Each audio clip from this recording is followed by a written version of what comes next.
Oh, good morning. How's the conference been going for you? Good. Come back next year? Yeah, okay, good. So my name's Tim Mangan. I'm from Team Immersion Technologies, based over in the States in Boston. My company, we're a small company. Our primary business is around Microsoft AppV, but I've really spent the last dozen or so years digging around into the roots of the Microsoft operating system and understanding how the operating system works, how applications integrate with it, and things like that. Last August, I started thinking about what I wanted to do at BriForum this year, and started out with this idea I wanted to do the top 10 things that Microsoft does in the way of caching to improve performance on your systems. And that was a presentation that I did yesterday. An offshoot of that, though, as I got into it, was the entire boot process. And I spent a lot of time digging into how Windows does booting, what happens during that process, how can things go wrong, where do you get slowdowns and the like. That's the basis of the presentation that's here. So we're going to go through a very deep, detailed walkthrough of how Windows boots. We'll do the detailed walkthrough on Windows 7, and then after that I'll cover some of the differences that happens in Windows 8 from what we've seen in the previews that are out there. So as part of that, I do have a tool which is sort of the basis of what you'll see on a lot of this presentation. And the tool is actually a Silverlight tool, and you can get it off of my website. So if you went to www.teamimmersion.com, went into the tools section, and look for the performance tools, this top tool on the list here, and then there was Power, is a tool that I'll be using here to just kind of walk through what happens during the boot process. Okay. The other tools that are on here are things that I used in the session yesterday.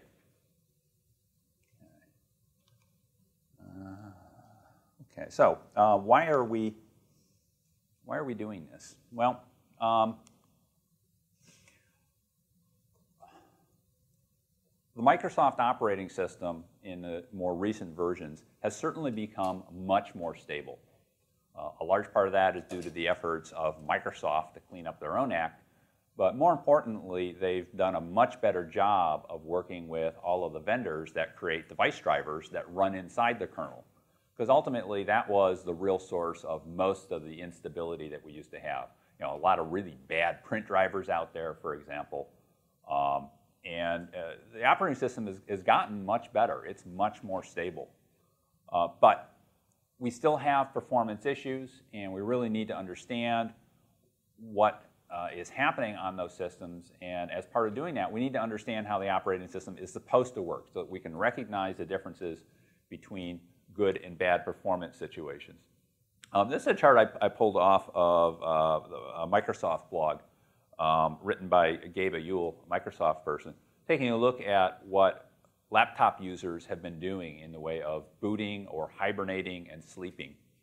And so they're showing, they call these power transitions. So transition from one power state to another is a terminology they use. But if you look at laptops, 45% of the time, the laptop users are doing a full shutdown and then a boot up. But 45% of the time, that transition is just a sleep transition. You know, they may have closed the lid temporarily, open up in another room, doesn't quite get to the point of going into hibernation. That's a sleep transition. And only 11% of the time do they really hibernate their OS. But, you know, that clean boot is still starting to become a less frequent event over time. This chart's very different from the way it was a few years ago. People are not rebooting. I know in my case, unless I'm traveling, so I have to leave without power for a long period of time, my machine doesn't reboot for maybe a month on a time, right? So the desktop users, obviously different case. There's almost no hibernation there because you really have to go out of your way with a desktop OS to actually get it to hibernate, right? It's not right there on your start button typically, normally. So they're still going through the full reboot process almost 60% of the time. So the demo that we're going to do is we're going to go through a deep dive of that Windows 7 boot process. This is a chart that I've made out of this, and of course the decks will be available supposedly a week from Friday, so you'll be able to get these. And this is everything that happens in the Windows 7 boot. The part that's actually the boot for Windows 7, is the first part that we're going to go through, is this section right in here, highlighted in red, where there's a number of stages that we'll go through. Now, the definition that we're using for a boot, we're taking from Microsoft's definition. So that means from the point of power up until the point that the user has successfully logged in, their desktop has appeared, and the CPU has settled down. Because the OS actually puts a lot of boot processing off for later on after the user logs in. So they want to account for that. So they wait for the processor to get below 20% of CPU for some period of time. I can't remember offhand now if it was 5 or 10 seconds, but something like that. And then they'll declare that the boot process is complete. And a lot of the measurements that we'll look at later on deal with those values. Okay? Okay. So when we go through a full shutdown, there's another path here in the chart that we go through for the shutdown. This section over in this area is the power transition going from the running state up to a sleep state, and then the restoral back when we wake the machine back up. And then this is hibernation, and then resuming from the hibernation. Okay. Oh, and then there's one more transition that's in here that I always forget about, which is when the unit goes to sleep, it wants to assume that there's a potential that, you know, I've shut the case, I throw it in my laptop, I'm without power, at some point my battery is going to run down. So to help prepare itself during the sleep process, it actually writes out a full hibernation file as if I was going to sleep. And then if I get to the point that the battery runs down too far, it will then do this transition from a sleep to a hibernated state. So that now when I come back and I open up and connect the power, I'll actually go through that transition and get back to where I was. Okay. So Microsoft has a technology that comes into play in all this, particularly in terms of performance, called ReadyBoot. So ReadyBoot attempts to pre-cache things that are going to be needed when you are going through this transition into a boot state, for example. It monitors every time you boot the machine, all of the file I/O activity that happens during that entire boot phase, plus another 60 seconds after that, records that information, and it creates what it calls a boot plan. The boot plan is stored in the registry. This is a self-learning process. It remembers the last 5 boots and what happened and produces the boot plan out of that information. It does significantly improve your boot time performance. We can look at a lot of the information that the operating system saves off about what happened during the boot in the event registry. In this particular case, we're looking at the Windows diagnostic performance log of the registry. And we can see that there's this event here, number 100, which is the event associated with the boot. So at the end, typically about 180 seconds after the boot, this event will get written. And if you go into the detail page of that particular one, right, hit the Details tab, you can expand out, and there's a tremendous amount of detail about how much time was spent during the various phases that we'll be talking about as we do the walkthrough. So we can determine, for example, this is a machine that's booting slowly.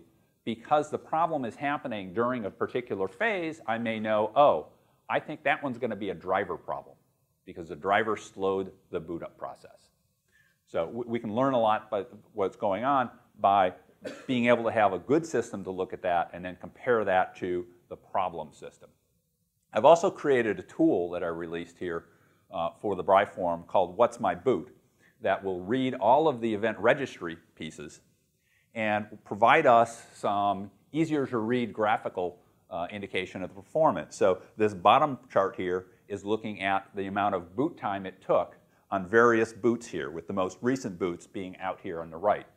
So this was a brand new machine, so the very first boot after the OS got installed took a considerable amount of time. It took, looks like about 280 seconds to do the boot that first time. Then the operating system starts to get a little better and better. And typically after about 3 boots, or even if you do a major change, probably 2 boots, it will get pretty darn efficient. We usually see this come into play as people talk about creating the master image for a VDI. They say you should boot the box, boot the image after you've made all your changes 5 times, right? The reason they say that is they want to have ReadyBoot be doing all of this training, and 5 is the maximum that it's even going to remember. So when you do that, what they don't often say very clearly is you want to boot the box, get logged in, wait for 180 seconds before you shut it down and boot it the next time. Because if you don't, the boot plan doesn't get updated and it won't have learned anything from that event. So you need to wait a sufficient period of time. Okay. So that, sorry, was there a question? Sure. Have gaps, yeah. Well, what happened there is, in the case of the gap, one of 2 things happened. The events that I'm using to create these different graphs come from different parts of the registry, and they're recorded at different times. And either 1 or 2 things happen. So I'm doing a correlation of the events based on the timestamps and trying to line these up. And 1 or 2 things happened. Either, for some reason, the events happened outside of the correlation window that I used, or more likely, we rebooted a second time before this piece could get recorded, right? So it's that type of thing. Also, we can have transitions that aren't full boots. So this information here would only appear when it was a full boot. If it was a sleep, I wouldn't see any record in this one, but I would see them in here. I did forget to mention, so this was the boot time. This graph is looking at how much information was ReadyBoot pre-reading off of the disk. So the concept on the ReadyBoot is that it's going to start loading in. When you're booting without ReadyBoot, you have, if you monitor the system, what you would be able to see is you'd see high spikes of CPU followed by high spikes of I/O, followed by high spikes of CPU. It's just doing one thing at a time because a lot of it is still single-threaded at that point. So what ReadyBoot is doing is having kind of a background preload of the files that are going to be needed so you don't have that gap waiting for the next CPU boost. This top graph here is looking at the efficiency of the data that pre-read. So the green area here are bytes that were pre-read and were actually used by the boot. The yellow are bytes that were not read in time. They were in the boot plan, but they came in late. And the red are things that came in on the boot plan but weren't even used. Okay. So, oh, if I didn't mention, by the way, that's a free tool, right? That was on that page that I showed earlier. Other things that we can do looking at this. Now, the boot plan itself is stored in the Windows registry. So if you look in HKey local machine, system current control set, services, ReadyBoost parameters, there's this binary item called a boot plan. Now, the boot plan is a compressed piece of information. And for Windows 7, I haven't figured out yet how to get it decompressed properly. Everything I do doesn't quite work yet, and I haven't found anyone that knows how to do that. The Windows 8 version of the boot plan, they compress slightly differently, and we now know how to do that one. So we can actually start to look at what's being put into that plan. Other things that happen is that, as part of what ReadyBoot is doing, is that it creates this layout.ini file that's also in the Windows prefetch folder, and that's used by your defragmenter. So it's taking a look at the things that you're using during booting, putting it as a layout file. Your defragmentation program will then use that information to put those files specifically in certain areas of the disk. Particularly the standard Windows defragmenter is going to put it at the outer edge to try to speed up your boot time. Now, some competing products, like I know the guys out at Rexco, Perfect Disk, they actually use that same information when they do defragmenting, but they put it in a different part of the disk because what they want to put on the outer edge is the stuff that the user actually accesses. So you know, there's different ways to cut this. The other tool I'll point out is the process monitor. This is a really great tool for looking at problems in the boot time frame. If you start at the process monitor, go to the options menu here, check this enable boot logging. It will register itself in for the next boot and then give you a prompt that it's going to reboot you in about 20 seconds. On the reboot, it's configured the OS to do all of the event kernel tracing and save that information off. So that when the boot process completes, Process Monitor can come in and read all of that information, and it provides tremendously detailed information. The right way to use that information is to install the Windows Performance Toolkit, which comes from the Windows SDK. So that's a free download from Microsoft. You just take the Performance Tools piece, add it onto the system, and then there's a tool called XPerf View that will allow you to view and examine all that data. XPerf View will give you a bunch of charts that are kind of like this, that are all stacked and time correlated with each other. And then you can zoom into particular periods and look at information. Now in this particular case, I'm showing a piece which is all of those cached files that were pre-read in the ready boot. But I can go into one of these periods and double click on it and ask for the detailed table to see all of the files that were actually read in, or sections of the files that were read in during that period.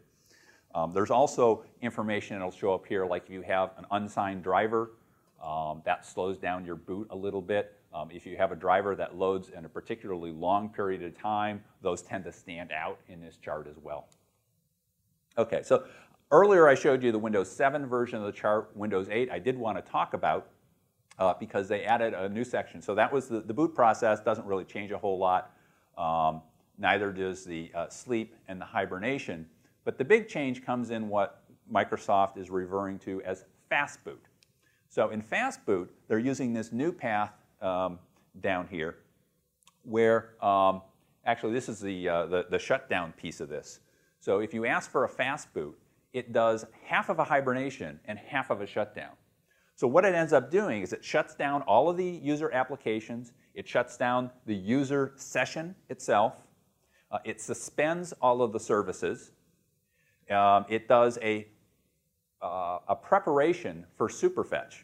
Okay, so superfetch is another pre-read on expectation based on the past use of your system, right? So it sets up superfetch for the restore from hibernation event, specifically for the way that you're hibernating here, which is that you're going to have only the kernel of the operating system and none of the user applications in memory. Okay, so after it's prepped that up, it will suspend any devices, make sure that they get quieted down, turn them off. It'll write out the hibernation file and then go into hibernation. Now when we boot, we'll come through, read the hibernation file. Hibernation file will repopulate all of the kernel back directly into memory exactly the way it was, so the kernel never really shuts down. And then it'll resume devices, services, and then allow the user to log in, get their session, and start their applications. So it's a different kind of shutdown, much faster. When you get into Windows 8, you'll also see that there is a full boot option, and the full boot option is that traditional kind of boot that we're used to where everything shuts down and cleans out. So as long as the operating system remains very stable, this is a great way to do it. And particularly, they're thinking about the tablet devices and things like that, where you just want that kind of instant on as much as you can, but you do want to conserve battery life somewhat. Sorry, with regard to superfetch, a lot of vendors seem to saying golding it you shouldn't turn off these utilities. Mm-hmm. Is this something you'll address, or is this okay. aimed at physical devices rather than gold images? I am a bigger fan of superfetch than most people. So let me put that out there up front, okay? I like what it does. I know I'm in the minority there. When it comes to VDI and superfetch, the main reason that you would turn it off is that if what you're trying to do is a golden image that's just prepared as the base OS and the applications, you're not really preparing the user experience, which is what superfetch really wants to enable and pre-cache for you. Therefore, it doesn't do you a lot of good. Now, if you have a good, well-known user population, I know that after they log in, they're going to run these 3 apps because that's what these people do. You could put that into your master image, and those users would gain that experience automatically as they log in. So I would consider that to be a good thing. I know I'm clearly in the minority in that state. Certainly in terms of a personal desktop, I think Superfetch probably makes sense as well. I don't like the way Superfetch works in some ways, which is that it's not as much of a background preload as it should be. So for example, on my laptop, I run Outlook, and I run Outlook with a local PST. When I log in, Superfetch pulls in, I got a huge PST. It pulls in a huge amount of disk data. And I can see that after I log in. It really should be more background than it is. So you would have that kind of effect with particularly power users in a VDI scenario that after they log in, there's going to be a lot more disk activity than maybe you really want. But doesn't mean they're going to burn more memory in an environment where I've got dynamic memory? Possibly, depending on how you tune your dynamic memory, they would. Certainly anything that's going in is going into the, it's being read into the standby list. So it's still available memory, so if they were tight on memory, that stuff would go away before it would really start to impact and cause the VM to then grab more memory, right? So if you started out tight, you'd probably still be okay. All right. Okay. Earlier I mentioned when we're looking at the problems with Windows 7, we would use the Windows Software Development Kit. There's another kit that's come out now associated with Windows 8. It's in beta, and it's called the Windows Assessment Kit, ADK, Assessment Developers Kit, I guess it is. It's primarily designed for people like the hardware vendors that are producing these machines to be able to test their software and configurations and biases and all of those things. But it's actually a very neat kit to use, and I actually consider this to be replacing the SDK and the perfmon that I was using on Windows 7. It does work with both Windows 7 and Windows 8, but it also provides a very nice scripting capability to do some performance testing. So for example, I ran this startup shutdown experience on my Windows 8 machines, and I had it go through and do a full boot experience, the fast startup experience, the hibernate, I'm sorry, this is actually sleep, the fast startup, the hibernate performance, and then I added in the full boot performance. And it would run each one a number of times, and by default it's like 3, and I did like 7. And then let it run through. Now I have to do this to be able to get all of these features, not in a VM, because you can't hibernate a VM, so I had to get a physical machine to do that with. But when you do, you first want to make sure you eliminate things like you want to have it set for an auto login, right? So that's pretty easy to do on Windows 7. It's a little trickier on Windows 8. You actually have to manually go into the registry and make some changes to do that.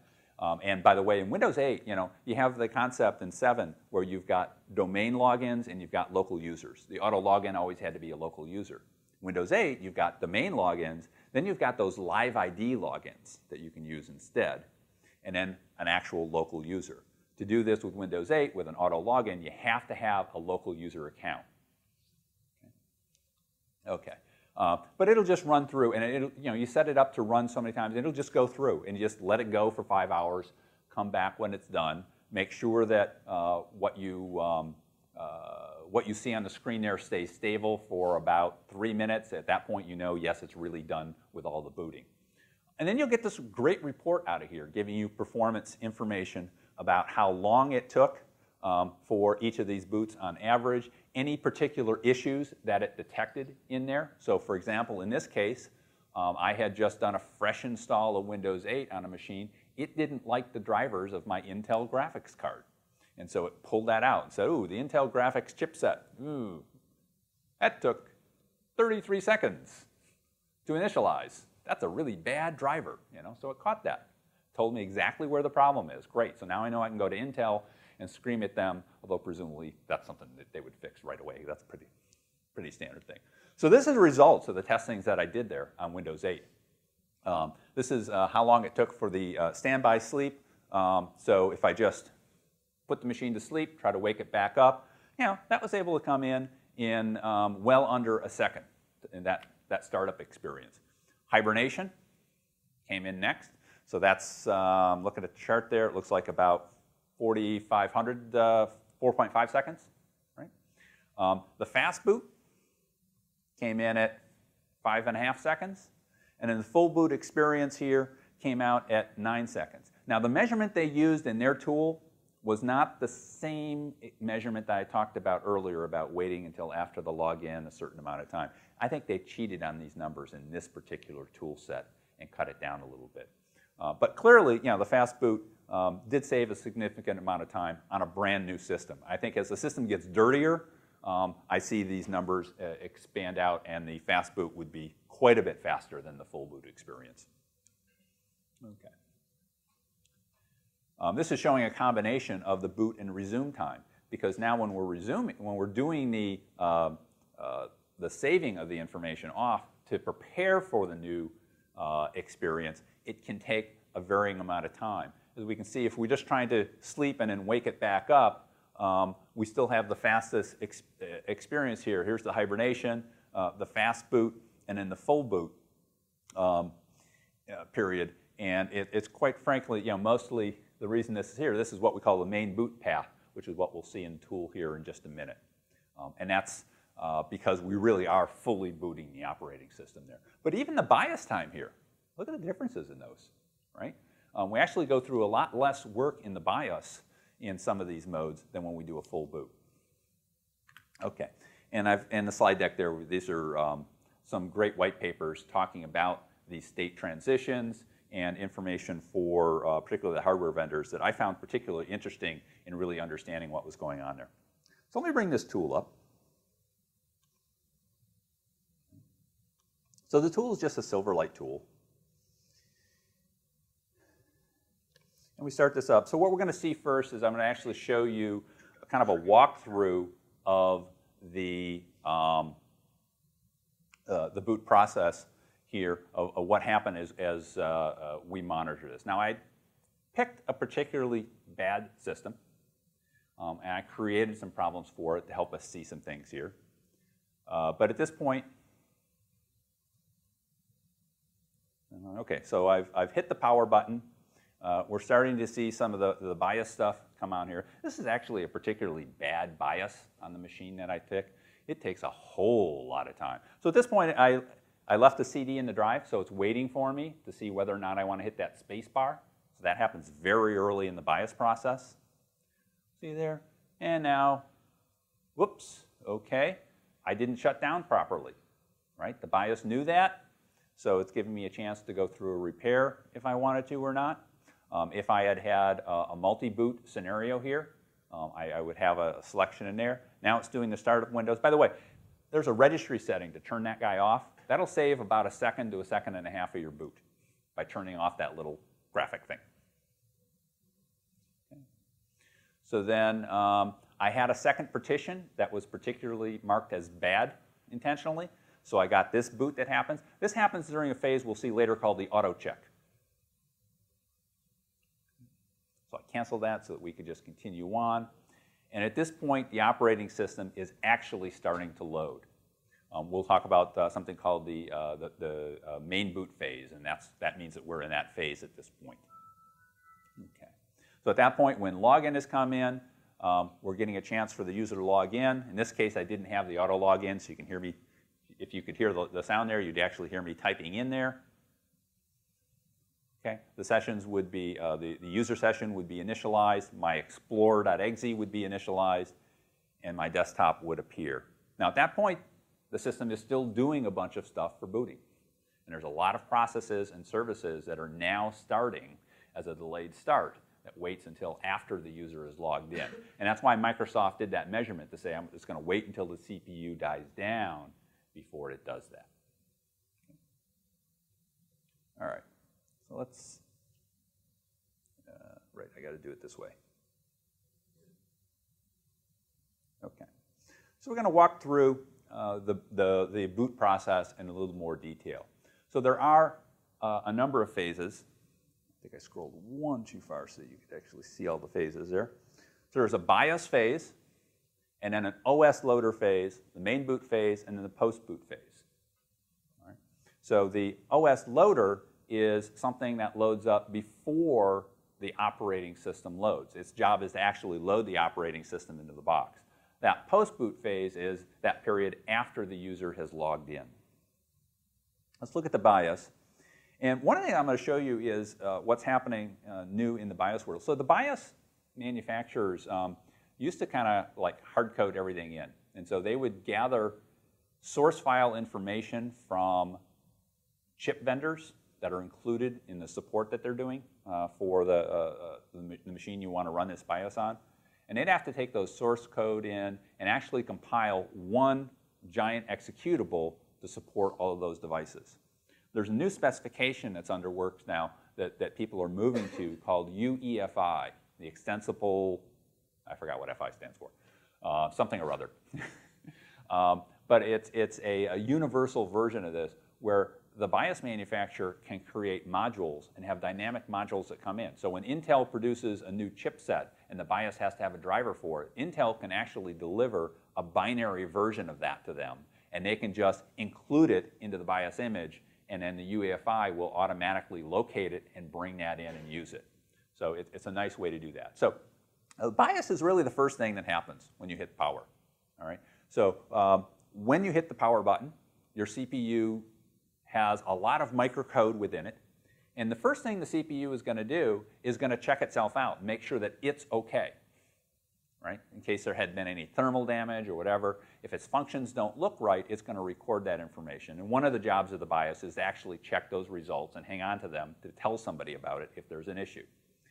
But when the CPU is ready to go, it's going to set its program register to a particular address.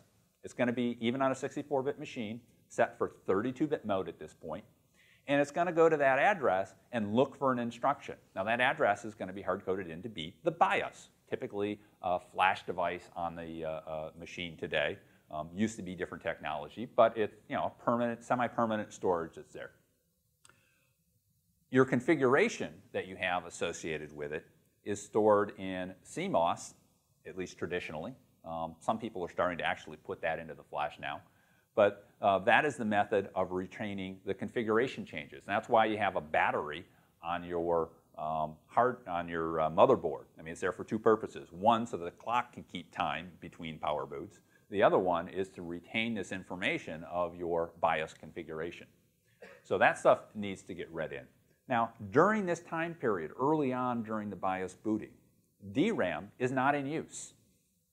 Okay? DRAM is slow, it's uninitialized, it requires some things to get set up in the memory management unit of your processor that are not yet set.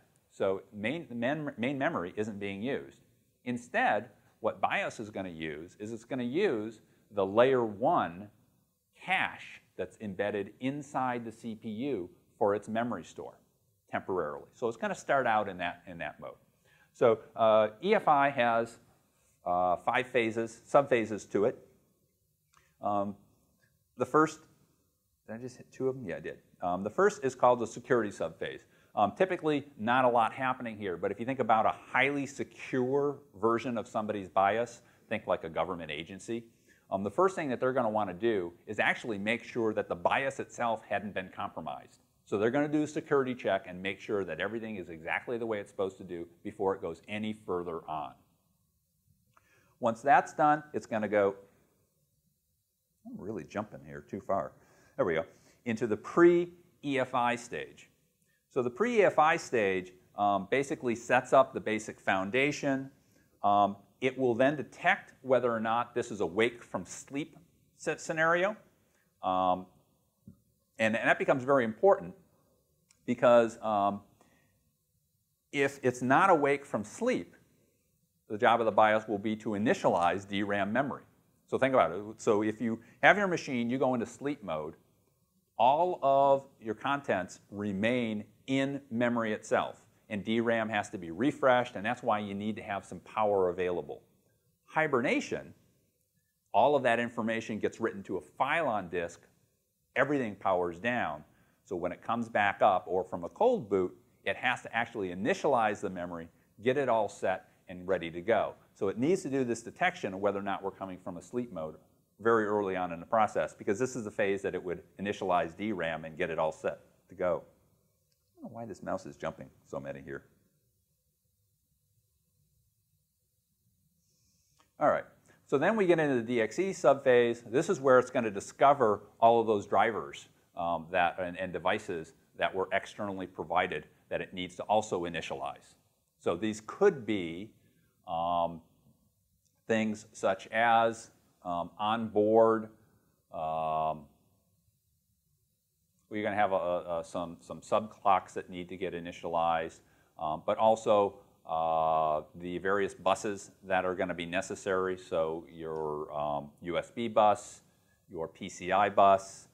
You may have a locally embedded DRAM controller. It can also discover the BIOS on a DRAM controller during this phase. Typically in a traditional BIOS, that would come in a little bit later. But with UEFI, they can actually discover those daughter card pieces that have their own BIOS and start bringing them in at this point. The purpose of this at this point is to initialize those drivers and get them ready to go. And it will also move any data associated with them from its temporary layer 1 cache into DRAM now that DRAM is available. And a portion of DRAM gets reserved for the BIOS for this phase to make that happen. Okay. If this was a resume from sleep, which is that S3 state, then at this point, everything would be ready to go, and it would jump to a registered vector of where to go when we wake from sleep. Because everything in DRAM, all the contents are already in place, so we can just go ahead and run at this point. Otherwise, we would continue on and move into the OS loader phase. So the OS loader phase, if you installed Windows as your first operating system in a multi-boot scenario, you would have a program called winload.exe, which is your boot loader. That's the thing that's going to produce that menu in a multi-boot scenario about which OS you want to boot. Now, if I installed a Linux first, it would be one of their bootloader programs instead. But it would still do the same thing. It would find where are some OSs to run on partitions and bring them up so you could run those as well. But we'll stay with WinLoad. There are 4 different versions of the WinLoad, okay, for x86 and x64, and whether or not you're multi or single processor. It will read in the registry hive as part of this process off of the disk. So it does know a little bit about Windows. It knows enough to be able to do that.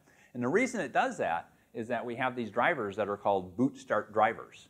And those need to get loaded very early on in the process to even get the kernel up. You know, if you think about wanting to boot off of something that's not just a local disk that needs a driver to access it, say like a CD-ROM, you might need to have that driver put in place. Okay. So at this point on that particular machine, by the way, down here I'm showing you you probably can't see it, how much time is spent from when I first hit the power button to this point. Now keep in mind that this was a machine taken with a particularly bad BIOS, so there's a lot of pre-BIOS boot up in that timing there. Okay, but at this point, the kernel gets read off a disk and gets started, and we'll move into the main boot phase. So the main boot phase also has 4 subphases to it. The first we refer to as the pre-SMSS subphase, which means basically while everything's still single-threaded before we're ready to start the process called SMSS. This is the point that we would see the little Windows logo start showing up down in here. Okay, that's kind of our indication that we're now into the main boot itself. It's going to initialize the kernel and all of its memory structures. It will start up any of the start boot drivers that were loaded into memory. Now they can actually start running. And then the plug-and-play manager will come into play, so it'll discover additional devices that may be out there, and it'll start that SMS process. Okay. The second phase of the main boot is called the SMSS init subphase. So basically, this is about getting the Windows Session Manager ready to go, so we can get session 0 up and running here. We will see it run an auto check process. So down in this area, I'm showing you the different Windows processes that are occurring, right? So the first thing the kernel does is it creates the system idle task. System idle task will have as many threads as you have processors. The main job of the system idle task is to give the CPU something to do when it has nothing else to do. And the second one is it zeroes out memory. So as memory gets freed, its job is to zero the memory, put it into the zero memory pool, so when applications get memory, it's not going to have somebody's password in it. Okay. The system process ID 4, is the second one that it created. And that's responsible for holding on to all of those device drivers. Right? That's its primary job. It houses all the device drivers, as well as kernel mode threads. They all live under the process ID 4 as well. Here we can see the SMSS process, or the first copy of it, I should say, start up. And then it will, as a next step, start up the auto check. So auto check is that piece that then look to see, did I have something wrong with any of my hard disk partitions? And do you need to, in essence, run check disk, right? So it's doing that checking. By the way, you can turn off the auto check and speed up the boot process. Something you might consider in a VDI case with master images, because why the heck do you need that? You know those images are going to be in good shape, or the VHD would have been totally corrupt and you wouldn't have even gotten to this state. Okay, so SMSS will start up a CSRSS process.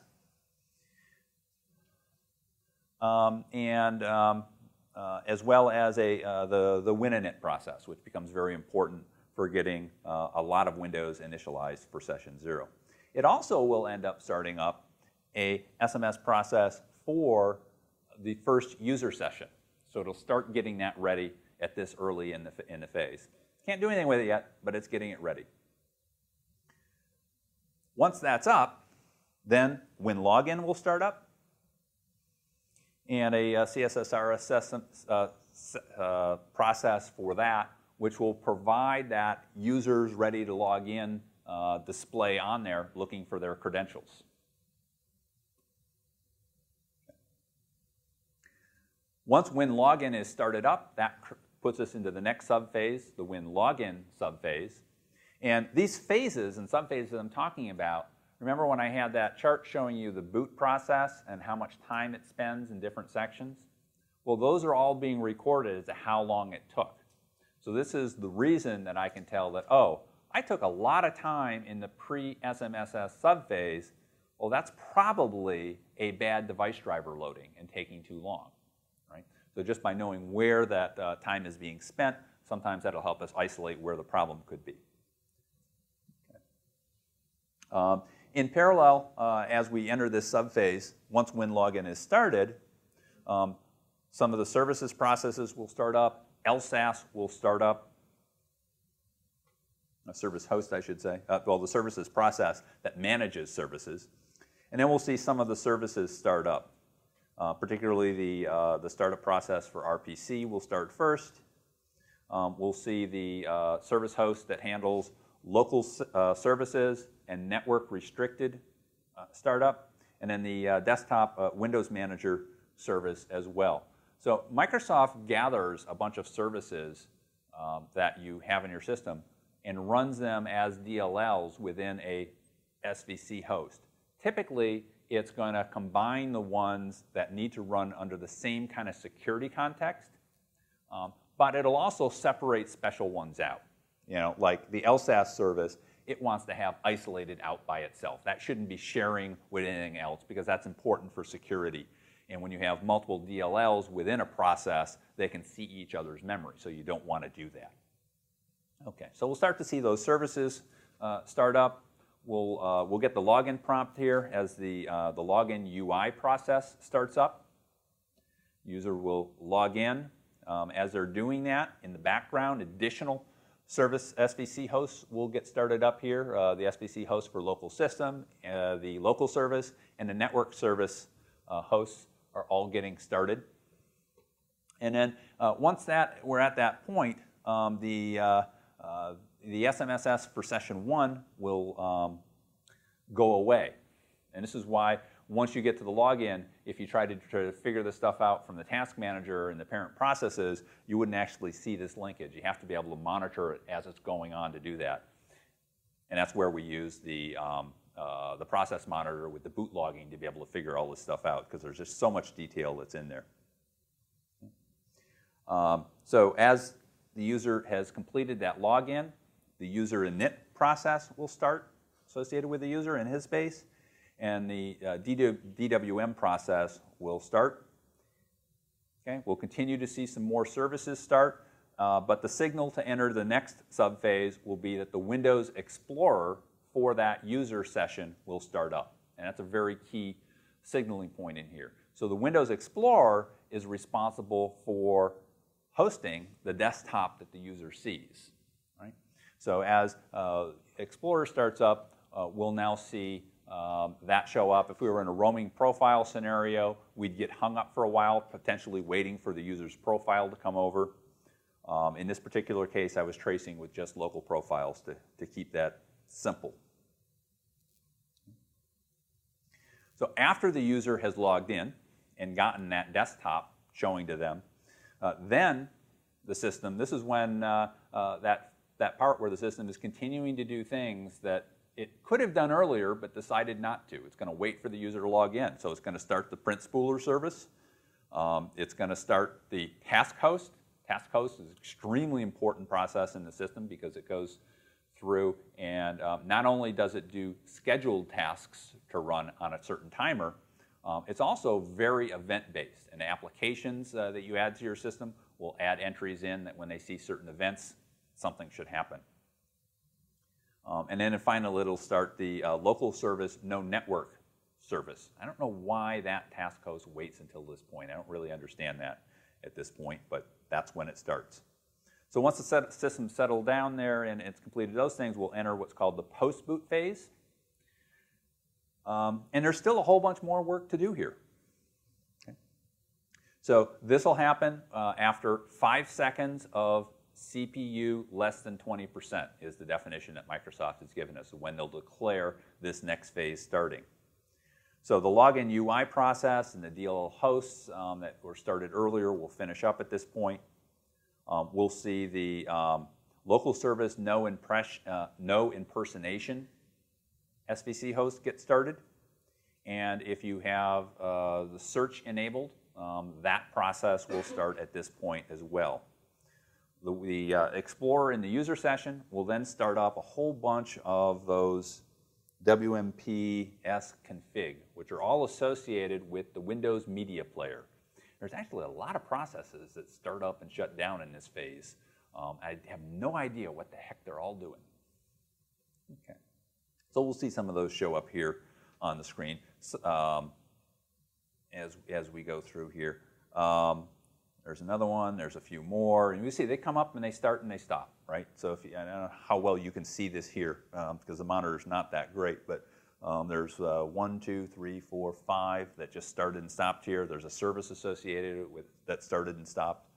All of that is happening at this phase. Okay.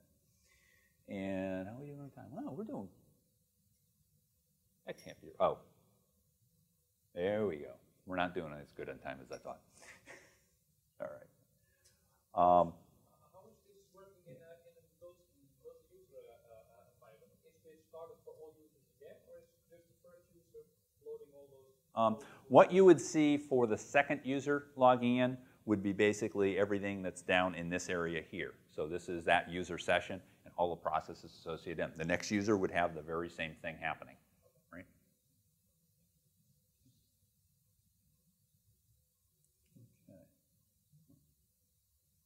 Okay, so that's what I wanted to show with that tool. Yeah.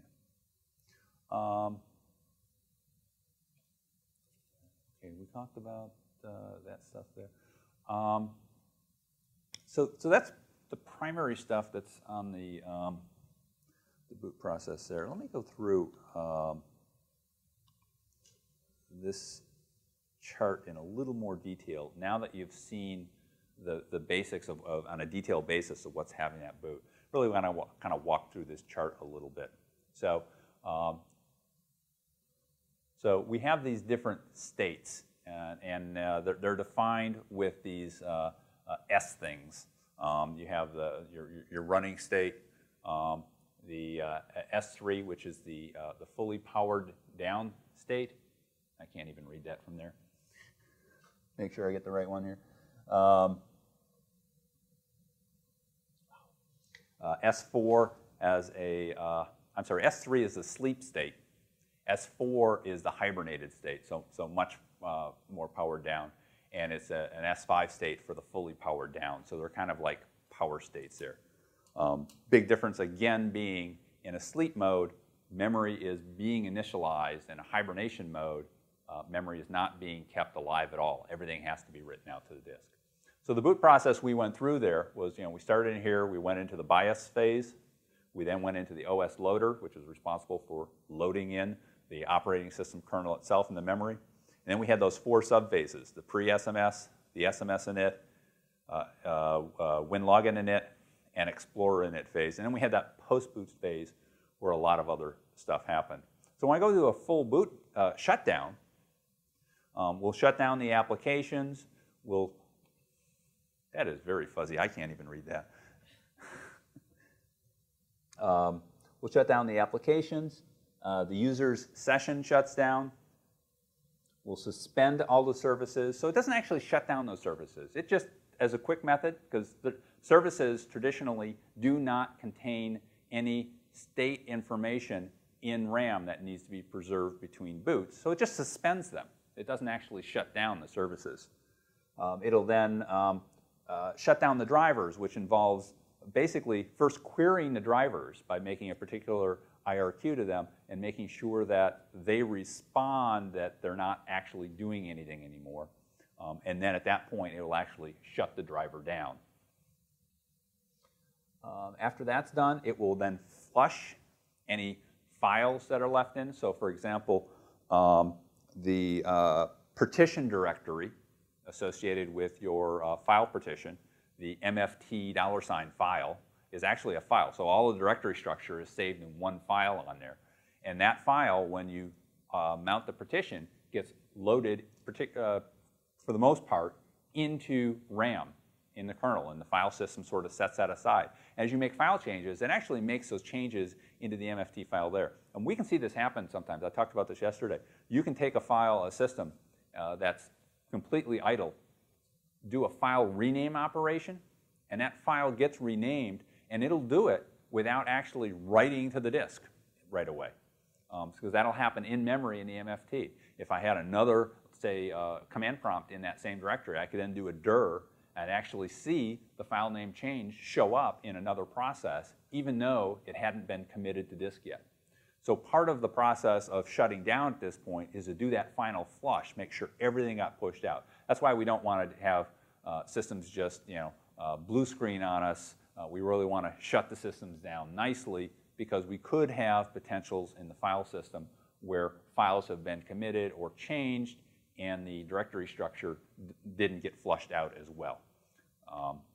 As we go down through the sleep process here, it's going to suspend the apps rather than shut them down. It's going to suspend the services. It's going to do all of the querying and suspending of the devices themselves. It's going to do that same flush. And then, just in case you end up running out of power while it's asleep, it's going to write a copy of the hibernation file out so that it's prepared later on, should your battery run out, that it can do that other transition and just go into hibernation phase. And then it'll go into this sleep mode, which is a very low power mode, but it's continuing to refresh DRAM to keep the contents ready to go as we wake back up. Okay. All right. Okay, that's primarily what I wanted to cover on this. So why don't we take some time, and it looks like we've got about 10 minutes, I think. You take some questions? Okay, I think he wants to do it with the mic. Trying to use your information in the world in which we work. I've got 2 use cases, which is persistent VMs and non-persistent VMs, and it seems to me I've got different advice that I can take back. So dealing with non-persistent VMs, you know, so they boot, they're used, they shut down, or whatever happens to them after that, I don't really care. Is there any way I can, or any advice you can give me to move a lot of this post-processing, you know, into somewhere before the user logs on? Because the VM's potentially there for hours, waiting for the next user to log on. So I can do what I want then, if I can. So, to my knowledge, there is no way to move any of that processing forward earlier on. Okay. One thing I will say, in particular with non-persistent VDI, that I'm just getting to the point of discovering, I think it requires a little more looking into, is that a lot of the non-persistent VDI, you have your master image, and as part of booting up that master image, it's doing either a full sysprep or a vendor-specific kind of sysprep. That ready boot plan that I talked about gets thrown away on a full sysprep, which means that that boot itself is a little less efficient in terms of the amount of time it will take for the boot. It will take longer. But on the other hand, not having a boot plan in there means that the boot will take longer to boot, but if it's something that's happening in the background long before a user is going to get there, the idea of having that boot take a little bit longer and therefore not impact all of the other VMs so hard during the time that it's booting is probably not a bad thing. And I might even consider, as long as I make sure I don't get in that scenario where users end up having to wait for a boot, I might consider actually removing the boot plan from the registry as my last step in creating that master image. Okay.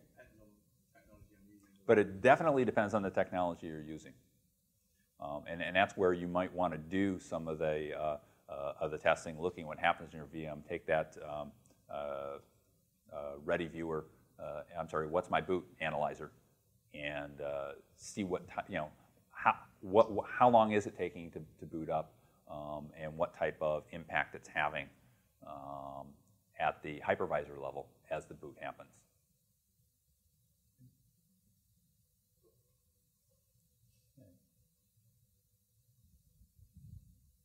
More questions? Sure. So with my persistent VMs now, right, what you might be advising is or even with my non-persistent, if I know my users are just going to punch into Outlook straight away, that maybe I should be doing that as part of my prep for my image, so that information is already preloaded in the cache if I think they're going to use Outlook or whatever. Yeah, what you would get from Ready Boot in that scenario is Ready Boot would pay attention to the EXEs and DLLs loaded of the client application, the things that happen right away, and prepping your Ready Boot with that would therefore help that stuff happen sooner. If you're thinking about user data associated with that and getting that pre-cached in, that's a super fetch thing. What about virtual apps? So the question is, what about virtualized apps? Benefit of preloading virtualized apps.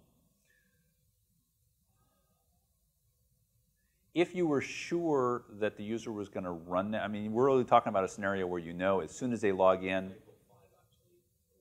that are always going to use in there.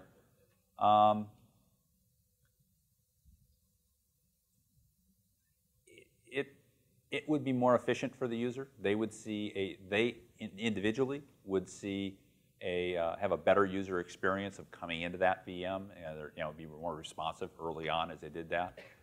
Again, we have to be considerate of the other VMs that are running, and if you're preloading a lot of stuff, and we tend to be very I/O bound, so if you end up preloading a lot of stuff that they don't really need, and you're impacting other people, then that's not so nice.